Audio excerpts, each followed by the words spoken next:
But we've heard about the struggles of healthcare workers stretched thin caring for patients during the pandemic. But what happens if a person dies from COVID?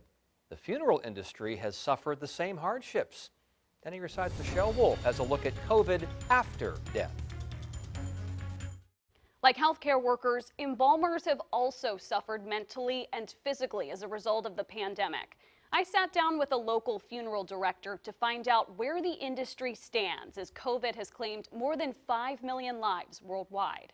2 years into the pandemic, and funeral director Eric Ray is counting his blessings. Business is just about back to normal, but he says for some of his colleagues in other states, they're running short on PPE like masks and gloves. A lot of the funeral homes I've talked to up north, they've seen they've been overrun. Ray says he even took on extra work at his Norfolk funeral home, Yvonne Ray Funeral Establishment, to help smaller businesses stay open. There was a funeral home out of town which I did their preparation work for. They brought them to me and I sent them back. And Ray says the hours following death, especially from COVID, are critical. Viruses need a living host to survive, which means once the body has passed on, the body is no longer a host, which is like 16 hours. So usually between 16 and 18 hours, the virus usually is not being able to be transmitted. I exercise universal precautions on everyone.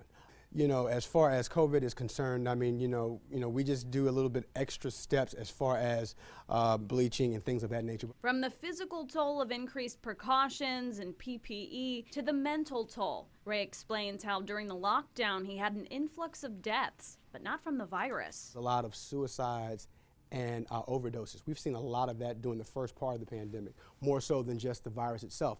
People are locked down, people are, were in their homes, and they couldn't get access to maybe their medication. Some couldn't get access to drugs. So we've seen a lot of those. I don't think that a virus should dictate how a burial happens or does not happen. Ray also tells me he's had a lot of cremation ceremonies for loved ones who died during the worst part of COVID and weren't able to gather at the time to grieve.